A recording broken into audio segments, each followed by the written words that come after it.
কি অবস্থা সবার? এক্সপ্লেনার হাউস বাংলার আরো একটা নতুন ভিডিওতে সকলকে জানাই স্বাগতম।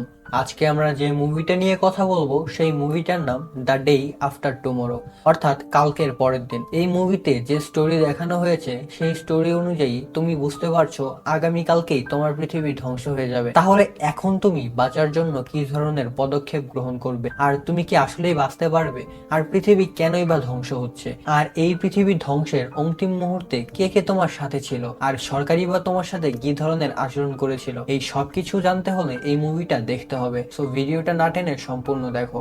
আর ভিডিও শুরু করার আগেই তোমাদের একটা কথা বলে রাখি, আমি ডিসক্রিপশন বক্সে আমার ফেসবুক পেজের লিংক দিয়ে রাখছি, তোমরা চাইলে সেটা ফলো করতে পারো। তো আমি আর বেশি কথা না বলে ভিডিও শুরু করি। মুভির শুরুতেই আমাদের আন্টার্কটিকাকে দেখানো হয়। এখানে জ্যাক নামের একজন তার দুই সাথী ফ্র্যাঙ্কলিন এবং জেসনের সাথে বরফ সংগ্রহ করতে এসেছিল। জ্যাক যখন বরফের স্যাম্পল নিচ্ছিল তখন সেখানকার একটা বরফে ফাটল ধরে। দেখতে দেখতেই সেই ফাটল বিশাল বড় একটা খাদে পরিণত হয়। তবে জ্যাকের কালেকশন করা স্যাম্পল গুলো খাদের অপর পাশেই থেকে যায়। এই স্যাম্পল গুলো কালেক্ট করার জন্য জ্যাক এই খালের উপর দিয়েই একটা জাম্প করে যেন সে তার স্যাম্পলের কাছ পর্যন্ত পৌঁছতে পারে। এতে করে জ্যাকের সাথে থাকা সবাই অনেক ভয় পেয়ে যায়। তারা ভাবছিল এত বড় খাদের মধ্যে দিয়ে জ্যাক আর কোনোভাবেই এই পারে আসতে পারবে না। আসলে এই বরফগুলো ধসতে ধসতে এই খাদ অনেক বড় হয়ে গেছে। কিন্তু জ্যাক তখন এই স্যাম্পল গুলো নিয়ে নিজের জীবনের ঝুঁকি নিয়ে এই খাদের উপর দিয়ে অনেক বড় একটা লাফ দেয়। তার সঙ্গীরা তখন তাকে ধরে কোনোভাবে উদ্ধার করে। এরপর জ্যাক সেখান থেকে ফিরে একটা কনফারেন্সে আসে।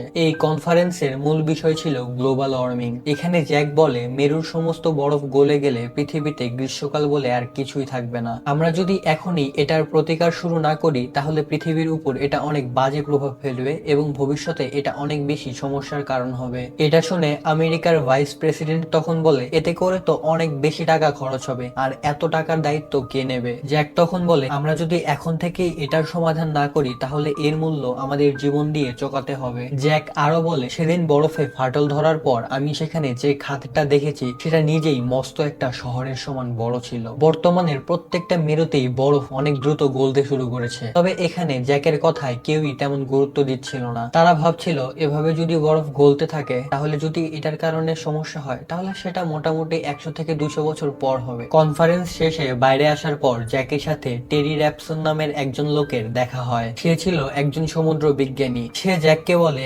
আবহাওয়ার এই জটিল পরিবর্তনের জন্য তোমার সাথে আমার কিছু গুরুত্বপূর্ণ কথা আছে। এদিকে দেখা যায় এখন পৃথিবীর আবহাওয়া খুবই দ্রুত খারাপ হয়ে যাচ্ছে, এমনকি সমুদ্র এলাকাতেও অনেক বড় বড় ঝড় সৃষ্টি হয়েছে। একটা এলাকার তাপমাত্রা তো হঠাৎ করে 13 ডিগ্রি কমে গেছে। অন্যদিকে টোকিওর মতো একটা শহরে হঠাৎ করে আকাশ থেকে শিলাবৃষ্টির মতো বড় বড় বরফের টুকরো পড়তে থাকে। এই বরফের টুকরোগুলোর জন্য সেখানে থাকা সকল মানুষ আহত হয়ে যাচ্ছিল। এদিকে জ্যাক জানতে পারে তার ছেলে স্যাম একটা কুইজ কন্টেস্টের জন্য এখন নিউ ইয়র্কের দিকে যাচ্ছে। এদিকে মহাকাশে থাকা অ্যাস্ট্রোনটরা পৃথিবীর উপর ধেয়ে আসা ভয়ঙ্কর সব ঝড়ের আভাস আগে থেকেই পাচ্ছিল। জ্যাকের ছেলে স্যাম যখন প্লেনের মধ্যে ছিল তখন হঠাৎ করেই তাদের প্লেন একটা ঝড়ের মধ্যে পড়ে যায়। এই কারণে প্লেনে থাকা সবাই অনেক বেশি আতঙ্কিত হয়ে যায়। তারা সবাই ভাবছিল তারা হয়তো এখনই মারা যাবে। তবে কিছুক্ষণের মধ্যেই এই প্লেনটি ঝড়ের মধ্যে থেকে বেরিয়ে যায়। তারা নিরাপদভাবে নিউ ইয়র্কে পৌঁছায়। নিউ ইয়র্কের রাস্তায় অনেক বেশি জ্যাম থাকার কারণে স্যাম তার দুজন বন্ধুকে নিয়ে গাড়ি থেকে রাস্তায় নেমে পড়ে। তার বন্ধুদের নাম ছিল ব্রাইম এবং লরা। স্যাম তখন আকাশের দিকে তাকিয়ে দেখে হাজার হাজার পাখি একসাথে দলবদ্ধ হয়ে আকাশে কোথাও একটা উড়ে যাচ্ছে। এদিকে প্রফেসর র্যাপসন তখন তার ল্যাবে ছিল। প্রফেসর ভেবেছিল যে জায়গাটিতে 13 ডিগ্রি তাপমাত্রা কমে গেছে সেটা হয়তো তার যান্ত্রিক ত্রুটির কারণে এরকম দেখাচ্ছে, কিন্তু কিছুক্ষণের মধ্যে তার ভুল ভেঙে যায়, কারণ সেই জায়গাটার মতোই ধীরে ধীরে আরো অনেক জায়গায় তাপমাত্রা অনেক বেশি কমে যাচ্ছে। অর্থাৎ এটা কোনো যান্ত্রিক ত্রুটি ছিল না, পৃথিবীর বিভিন্ন জায়গায় সত্যি সত্যি এভাবে তাপমাত্রা কমে যাচ্ছিল। পৃথিবীর ইতিহাসে এরকম ঘটনা এর আগে কখনোই ঘটেনি। এ কারণে প্রফেসর র্যাপসন অনেক বেশি চিন্তিত হয়ে যায়। প্রফেসর র্যাপসন তখন জ্যাককে ফোন দিয়ে বলে, তুমি যেমনটা বলেছিলে এখন ঠিক তেমনটাই হচ্ছে। মেরুর বিভিন্ন জায়গার বরফ গলে যেতে শুরু করেছে এবং উত্তর পূর্ব মহাসাগরের প্রবাহ বদলে যেতে শুরু করেছে। প্রফেসরের কথা শোনার পর জ্যাক বলে, এটা তো অসম্ভব, এটা ঘটতে তো অন্তত আরো 50-60 বছর সময় লাগার কথা ছিল। প্রফেসর তখন বলে, হ্যাঁ কিন্তু এটা এখনই হচ্ছে। জ্যাক তখন প্রফেসরের পাঠানো ইমেল গুলো চেক করতে থাকে। জ্যাক তখন প্রফেসরকে বলে এরকম ঘটনা তো গত 10,000 বছরেও একবারও ঘটেনি। এদিকে তখনই খবর আসে লস অ্যাঞ্জেলসের প্রতি ঘন্টায় 70 কিলোমিটার বেগে বাতাস প্রবাহ হচ্ছে এবং সেখানে খুবই দ্রুত ভয়ঙ্কর একটা ঘূর্ণিঝড় আসার সম্ভাবনা আছে। সবাইকে অবাক করে দিয়ে খুবই তাড়াতাড়ি সেখানে একসাথে 3টা টর্নেডো চলে আসে এবং সেই শহরটাকে ধ্বংস করতে শুরু করে। কয়েক ঘন্টা ধরে চলে এই ধ্বংসযজ্ঞ এবং কয়েক ঘন্টা পর যখন এই ঝড় একটু শান্ত হয় তখন দেখা যায় লস অ্যাঞ্জেলস শহর প্রায় পুরোটাই ধ্বংস হয়ে গেছে এই ঝড়ের তাণ্ডবে। এ কারণে লস অ্যাঞ্জেলসের প্রত্যেকটা ফ্লাইটই বাতিল করে দেওয়া হয়। এখন হঠাৎ করেই পৃথিবীর বিভিন্ন জায়গায় এরকম ভাবে আবহাওয়ার পরিবর্তন হয়ে যাওয়ার কারণে সকল আবহাওয়াবিদ এবং বিজ্ঞানীরা মিলে একটা মিটিং এর ব্যবস্থা করে। এই মিটিং এ নাসার বেশ কিছু বিজ্ঞানীরাও ছিল এবং সেখানে জ্যাকও উপস্থিত ছিল। তবে এই ঘটনার সমাধান এখানে থাকা কারো কাছে ছিল না। তবে তখনই জ্যাক বলে ওঠে মহাসাগরের পানির প্রবাহের বদলে যাওয়ার কারণে এরকম পরিবর্তন হচ্ছে। জ্যাকের কাছে এই ব্যাপারে আরো জানতে চাওয়া হলে জ্যাক বলে মহাসাগরের পানির প্রবাহ নির্ভর করে সেখানে নোনা জল এবং মিষ্টি জলের ভারসাম্যের উপরে। যদি নোনা পানি এবং মিষ্টি পানির ভারসাম্য ঠিক না থাকে তাহলে পৃথিবীতে এ ধরনের বিপর্যয় নেমে আসতেই পারে। আর যেদিন থেকে বরফ একটু একটু করে গলতে শুরু করেছে সেদিন থেকেই সাগরে মিষ্টি পানির পরিমাণ বেড়ে যেতে শুরু করেছে এবং নোনা পানির অভাব দেখা দিতে শুরু করেছে। মিষ্টি পানি আর নোনা পানির এরকম অভাবের কারণেই পৃথিবীর আজ এই অবস্থা। জ্যাকের কাছে তখন তারা প্রশ্ন করে তাহলে কি সবকিছু এভাবেই চলতে থাকবে? জ্যাক তখন বলে যদি সবকিছু এভাবে চলতে থাকে তাহলে পৃথিবীতে মানুষের বেঁচে থাকাই অসম্ভব হয়ে যাবে। জ্যাক আরো বলে প্রফেসর র্যাপসনের কাছে এই ব্যাপারগুলো নিয়ে আরো অনেক তথ্য আছে যেগুলো আমাদের কাজে লাগবে। তবে জ্যাকের এই কথা কেউ তেমন ভাবে গুরুত্ব দেয় না। জ্যাক তাদের সবাইকে এই ব্যাপারটা বোঝানোর চেষ্টা করে তবে সবাই মনে করে এটা একটা থিওরি যা বর্তমান পরিস্থিতিতে কোনো কাজে লাগবে না। তবে জ্যাকের কথায় নাসার বেশ কিছু বিজ্ঞানীরা ভরসা করে। তারা এই ব্যাপারে জ্যাককে সাহায্য করতে চায় এবং জ্যাককে নিয়ে তারা গবেষণা করা শুরু করে। গবেষণার সময় তারা জানতে পারে আর 8 থেকে 10 সপ্তাহ পরে আবহাওয়া এত বেশি খারাপ হয়ে যাবে যে সে সময় কি পরিমাণ মানুষ মারা যাবে এটা কল্পনাও করা যাবে না। এই খবরটা নিয়ে জ্যাক ভাইস প্রেসিডেন্টের কাছে যায় এবং তাকে বলে এই শহরের মানুষকে বাঁচাতে হলে এই শহরের সকল মানুষকে অন্য কোনো একটা শহরে নিয়ে যেতে হবে। ভাইস প্রেসিডেন্ট তখন জ্যাককে বলে আগের কনফারেন্সে তুমি বলেছিলে এরকম ঘটনা আগামী 100 বছরেও ঘটবে না আর তুমি এখন সেটাকে থিওরি বলছো। তোমার এবারে থিওরিটাও তো ভুল হতে পারে। এদিকে স্কটল্যান্ডে 3টা হেলিকপ্টার তুষার ঝড়ের মধ্যে পড়ে। দেখতে দেখতে অতিরিক্ত ঠান্ডার কারণে হেলিকপ্টার গুলো জমতে শুরু করে এবং কিছুক্ষণের মধ্যেই হেলিকপ্টারের ইঞ্জিন বন্ধ হয়ে সেটা সেখানে ক্র্যাশ ল্যান্ডিং করে। সেখানে ঠান্ডা এত বেশি বেড়ে গিয়েছিল যে কিছুক্ষণের মধ্যেই হেলিকপ্টারের পাইলটরা বরফে জমে মারা যায়। অন্যদিকে নিউ ইয়র্কে অর্থাৎ যেখানে জ্যাকের ছেলে স্যাম ছিল সেখানে প্রবল বৃষ্টি শুরু হয় এবং তখন সেখানে সমুদ্রের সুনামি চলে আসে এবং সম্পূর্ণ শহরটাই তছনছ করে দেয়। সবাই তখন সেখান থেকে দৌড়ে পালিয়ে নিজেদের জীবন বাঁচানোর চেষ্টা করছিল কিন্তু এই সুনামির সামনে কেউ তারা বাঁচতে পারে না। সেখানে থাকা বেশিরভাগ মানুষই মারা যায়। স্যাম তখন তার বন্ধুদেরকে নিয়ে একটা লাইব্রেরিতে আশ্রয় নেয়। তবে লাইব্রেরিতে ঢোকার আগেই স্যামের বন্ধু লরা একজন মানুষকে বাঁচাতে গিয়ে পায়ে অনেক বাজেভাবে আঘাত পায়। অন্য একটা জায়গায় একটা চিড়িয়াখানা ভেঙে বেশ কিছু নেকড়ে বাঘ পালিয়ে যায়। এদিকে ল্যাবে বসে জ্যাক দেখতে পাচ্ছিল কানাডা, স্কটল্যান্ড আর সাইবেরিয়ার উপরে অনেক ভয়ানক ভয়ানক ঘূর্ণিঝড় আসতে চলেছে আর 24 ঘন্টার মধ্যে এই 3টা ঘূর্ণিঝড় অনেক বেশি ভয়ানক রূপ ধারণ করবে আর 48 ঘন্টা পর এই ঝড় কি তাণ্ডব করবে সেটা কল্পনাও করা যাচ্ছে না। জ্যাক এই সবকিছুই প্রফেসরকে পাঠায় এবং বলে 8-9 দিন পর যখন এই ঝড়টা থেমে যাবে তখন আমরা প্রাচীন কালের মতো একটা সময় চলে যাব এবং সেটা হবে পৃথিবীর নতুন একটা আইস এজ বা বরফের যুগ।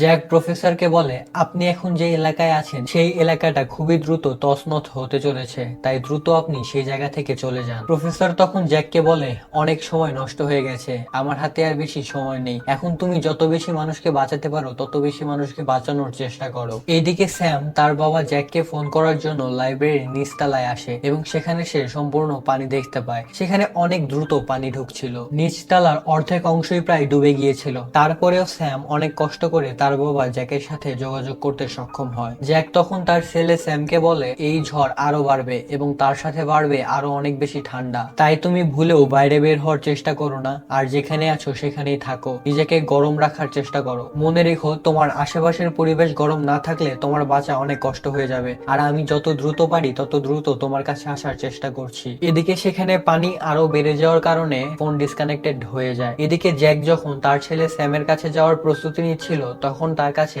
একজন লোক আসে। সে জ্যাককে বলে যেহেতু তুমি একজন সায়েন্টিস্ট তাই আসন্ন এত বড় দুর্যোগের খবরটা তোমার প্রশাসনকে জানানো উচিত। জ্যাক তখন বলে আমি অনেক চেষ্টা করে করেছি তাদেরকে বোঝানো, তবে ভাইস প্রেসিডেন্ট আমার কোনো কথাই গুরুত্ব দেয়নি। এটা শোনার পর জ্যাকের সহকর্মী জ্যাককে বলে, তাহলে তুমি সরাসরি প্রেসিডেন্টের সাথে কথা বলো। এরপর জ্যাক প্রেসিডেন্টের অফিসে চলে যায় এবং সেখানে থাকা সবাইকে বোঝাতে থাকে আর 7-8 দিন পর এই ঝড়ের পরিমাণ আরো অনেক বেশি বেড়ে যাবে এবং ঠান্ডাও অনেক বেশি বেড়ে যাবে। এই ঝড় থেমে যাওয়ার পর চারিদিকে শুধুমাত্র বরফ আর বরফ থাকবে, অর্থাৎ এই ঝড় শেষ হয়ে যাওয়ার পর পরিবেশের তাপমাত্রা আইস এজের মতো হয়ে যাবে।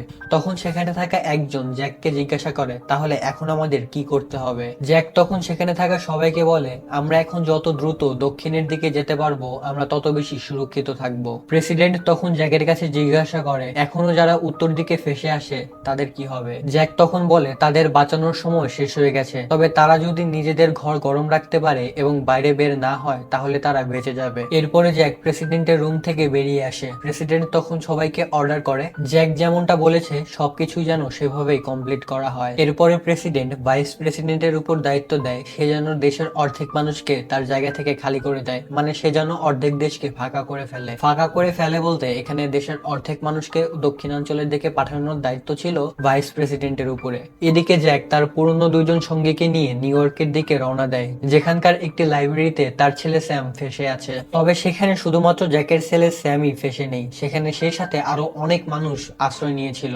আর সুনামির কারণে এই শহরে ঢোকা পানি ইতিমধ্যেই বরফ হয়ে জমে গিয়েছিল। মানুষেরা তখন নিজেদের প্রাণ বাঁচানোর জন্য এই বরফের উপর দিয়ে হেঁটে হেঁটে দক্ষিণ দিকে রওনা দেয়, কারণ দক্ষিণ দিকের পরিবেশ এই উত্তর দিকের চেয়ে অনেক বেশি গরম। সেই সমস্ত লোকের দেখে দেখি এই লাইব্রেরিতে থাকা মানুষরাও সিদ্ধান্ত নেয় তারাও তাদের সাথে এই বরফের উপর হেঁটে হেঁটেই দক্ষিণ দিকে রওনা দেবে। স্যাম তখন তাদের সবাইকে বাধা দেওয়ার চেষ্টা করে। স্যাম বলে, আমার বাবা একজন সায়েন্টিস্ট, আমার বাবা বলেছে আমরা যদি এখানেই থাকি তাহলেই আমাদের বেঁচে থাকার সম্ভাবনা বেশি থাকবে। বাইরের আবহাওয়া ধীরে ধীরে আরো অনেক বেশি ঠান্ডা হয়ে যাবে, যে কারণে বাইরে আর বেঁচে থাকা সম্ভব হবে না। তবে স্যামের কথা কেউ গুরুত্ব দিচ্ছিল না। তারা বলে, আমরা যদি এখানে থাকি তাহলে খাদ্যের অভাবেই আমরা মারা যাব। এটা বলেই তাদের মধ্যে অনেকেই এখান থেকে চলে যেতে শুরু করে। তবে স্যামের বন্ধু আর সেখানে থাকা বেশ কিছু মানুষ স্যামের কথা বিশ্বাস করে সেখানে থেকে যায়। এরপর তারা একটা রুমের মধ্যে অনেক কাগজপাতি জ্বালিয়ে সেই রুমটাকে গরম রাখার চেষ্টা করে। তারা এখানে সাহায্যের জন্য অপেক্ষা করছিল। এদিকে স্যামের বন্ধু রেডিওতে জানতে পারে উত্তর দিকের বেশিরভাগ অঞ্চলই ভয়ানক ঝড়ের কবলে পড়েছে। সে আরো বলে, সম্পূর্ণ ইউরোপ এখন বরফের নিচে চাপা পড়ে গেছে, তাই এই অবস্থাতে তোমার বাবা কিভাবে এখন আমাদের কাছে এসে পৌঁছাবে? স্যাম তখন বলে, আমার বিশ্বাস আমার বাবা এখানে অবশ্যই আসবে। এদিকে আমরা দেখতে পাই যে একটা গাড়ি করে নিউ ইয়র্কের দিকে এগিয়ে আসছে। এখানে থাকা তারা তিনজনই এই ব্যাপারে অনেক বেশি অভিজ্ঞ, কারণ বিভিন্ন অফিসিয়াল কাজে তারা তিনজন এরকম ভয়ানক ভয়ানক পরিস্থিতিতে আগেও পড়েছে। তবে এবারে তাদের গাড়ি একটা বরফের মধ্যে ফেসে যায়, এই কারণে তারা পায়ে হেঁটেই নিউ ইয়র্কের দিকে রওনা দেয়। এদিকে এখন আমরা জ্যাকের স্ত্রীকে দেখতে পাই, সে একটা হাসপাতালে ডিউটি করছিল। তখনই সেখানে একজন নার্স এসে তাকে বলে, আমাদের এখন এই জায়গা থেকে চলে যাওয়া উচিত, বাইরের অবস্থা ধীরে ধীরে আরো অনেক বেশি খারাপ হয়ে যাচ্ছে। জ্যাকের স্ত্রী তখন সেখানে থাকা পিটার নামের একজন বাচ্চাকে দেখিয়ে বলে, এই বাচ্চাটা ক্যান্সারে আক্রান্ত, তাকে আমি এখানে একা রেখে যেতে পারবো না। জ্যাকের স্ত্রী বলে, যখন পিটারকে নেওয়ার জন্য এখানে একটা অ্যাম্বুলেন্স আসবে তখন আমি তার সাথে সেই অ্যাম্বুলেন্সে করে চলে যাব। এদিকে জ্যাকরা যখন নিউ ইয়র্কের দিকে এগোচ্ছিল তখন তারা দেখতে পায় বড় বড় বিল্ডিং থেকে শুরু করে সবকিছুই বরফের নিচে চাপা পড়ে গিয়েছিল। এখানে উল্লেখযোগ্য বিষয়, তারা তিনজনই একে অপরের সাথে দড়ি বেঁধে রেখেছিল যেন কেউ এখান থেকে হারিয়ে না যায়, কারণ যদি তারা একবার আলাদা হয়ে যায় তাহলে কেউই আর কাউকে খুঁজে পাবে না, তারা হারিয়ে যাবে। তারা প্রত্যেকের সাথে দড়ি বেঁধে রেখেছিল এবং তাদের সবার শেষে বেঁধে রেখেছিল তাদের লাগেজ। তারা এমন পরিস্থিতিতে এর আগেও পড়েছিল, এ কারণে এই ব্যাপারটা নিয়ে তারা সবাই অভিজ্ঞ। তবে চলতে চলতে সেখানে থাকা একটা বিল্ডিং এর কাজ ভেঙে তারা নিচে পড়ে যেতে থাকে। সেখানে থাকা লাগেজ সহ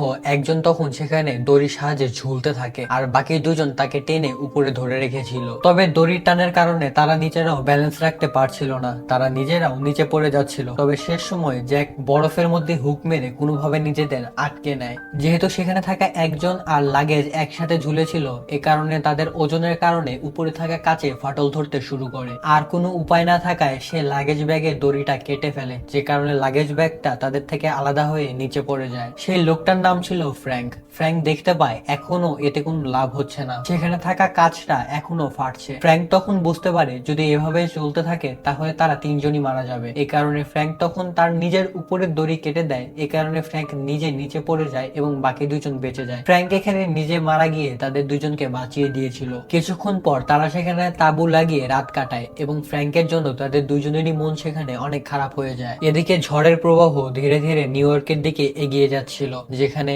জ্যাকের ছেলে স্যাম ফেসে আছে। এখানে জ্যাকের ফ্রেন্ড লরা অনেক বেশি অসুস্থ হয়ে যায়, তার অনেক বেশি জ্বর হয়েছিল। জ্যাক তখন লরাকে প্রপোজ করে, তবে লরার অবস্থা সেখানে অনেক বেশি খারাপ হয়ে গিয়েছিল। আসলে পা কেটে যাওয়ার কারণে পায়ের ইনফেকশন সারা শরীরে ছড়িয়ে পড়েছিল, আর বরফের ঠান্ডায় তার অবস্থা এত বেশি খারাপ হয়েছিল। তার এখন ভালো চিকিৎসা অর্থাৎ ঔষধ দরকার, তবে এই লাইব্রেরিতে কোনো ওষুধই নেই। এই কারণে স্যাম সেখানে থাকা দুইজনকে সাথে নিয়ে বাইরে জমে থাকা একটা জাহাজের মধ্যে ঢুকে ওষুধের সন্ধানে। কিছুক্ষণের মধ্যে তারা সেই জাহাজে প্রয়োজনীয় ওষুধগুলো পেয়ে যায়।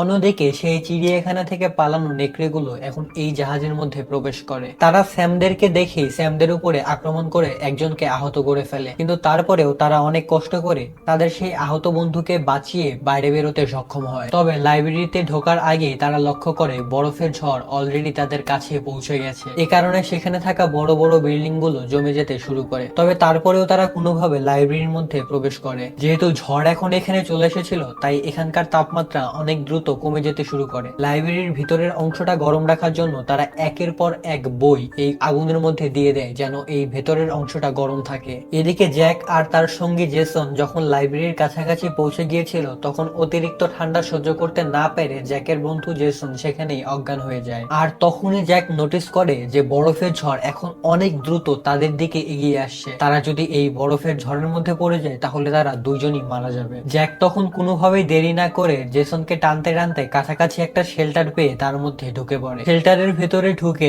আগুন জ্বালানোর পরে জেসনের জ্ঞান ফিরে আসে। এরপর তারা আবারও বাইরে বের হয় এবং লাইব্রেরির দিকে যেতে থাকে। লাইব্রেরির দিকে যাওয়ার সময় তারা দেখতে পায় রাস্তায় অনেক মানুষের মৃতদেহ পড়ে আছে। তাদের প্রত্যেকের শরীর জমে একদম পাথরের মতো শক্ত হয়ে গেছে। আসলে এরা সেই মানুষগুলোই ছিল যারা স্যামের সাথে লাইব্রেরির ভেতরে ছিল, যারা স্যামের কথা না শুনে লাইব্রেরি থেকে বাইরে বেরিয়ে গিয়েছিল। তারা ভেবেছিল তারা হয়তো দক্ষিণের দিকে হেঁটে যেতে পারবে, তবে হঠাৎ করেই ঝড়ের মধ্যে পড়ে যাওয়ার কারণে তারা প্রত্যেকেই ঠান্ডায় এভাবে জমে মারা যায়। এর কিছুক্ষণ পর জ্যাক এবং জেসন লাইব্রেরির মধ্যে পৌঁছায় এবং সেখানের একটি ঘরের নিচে আলো দেখে সে বুঝতে পারে তার ছেলে স্যাম এই রুমের মধ্যেই আছে। জ্যাক সেই রুমের মধ্যে ঢুকে দেখতে পায় তার কথা মতোই তার ছেলে স্যাম এই রুমের মধ্যে আগুন জ্বালিয়ে নিজেকে এবং সেখানে থাকা প্রত্যেককে গরম রেখেছে। এরই মধ্যে স্যামের ঘুম ভেঙে যায় এবং সে তার সামনে তার বাবাকে দেখে অনেক বেশি খুশি হয়ে তাকে জড়িয়ে ধরে। এদিকে জ্যাককে দেখে এখানে থাকা প্রত্যেকটা মানুষই অনেক বেশি খুশি হয়ে গিয়েছিল, কারণ জ্যাক এত ভয়াবহ পরিস্থিতির মধ্যেও এখানে এসেছে তাদেরকে বাঁচানোর জন্য।